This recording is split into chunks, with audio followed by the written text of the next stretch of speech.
ఇదైతే మా ముందు రూము. ఇగో బెడ్కి ఇంత దూరంలో ఉన్నది. ఈ బెడ్ మీద మొత్తం సామాన్లు పెట్టుకున్నాం. ఎందుకంటే మేము నిద్రలా 3 o'clock అట్లా లేచి చూసేసరికి అప్పుడు లేవు, బయట ఉన్నాయి వాటర్, ఇంట్లోనైతే ఏం లేవు, ఇల్లు కురుస్తుంది కాకుంటే అని సపరేట్గా వండుకున్నాం. ఇప్పుడు 5:30కి లేచేసరికి మొత్తం నీళ్ళు. ఇల్లు ఇది ముందు రూము అయిపోయింది. Second room. ఈ సెకండ్ రూమ్ చూడండి, ఇలా పాములు ఉన్నది కూడా మాకు అర్థం కావట్లేదు, తేళ్ళు ఉన్నది కూడా అర్థం కావట్లేదు. మంచాలు తడిచినాయి, మొత్తం తడిచిపోయినాయి. ఇగో ఈ బెడ్ మీద మేము వండుకున్నాం. లేచేసి దిగితే మొత్తం వాటరు బెడ్కు తట్టేటట్టు వచ్చినాయి. జస్ట్ అయితే బీరో కూడా తడిసిపోతట్టుంది. బీరో ఏం చేయాలి, బీరో నిండా బట్టలు ఉన్నాయి కదా. చాలా ఇబ్బందులు ఉన్నాం మేమైతే ఇప్పుడు,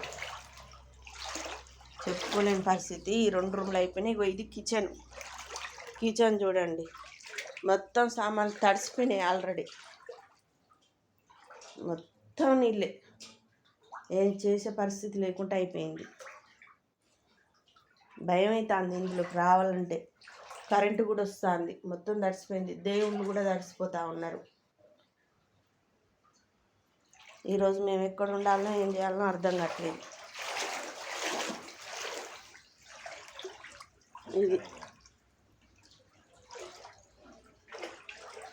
ఇది మా పరిస్థితి.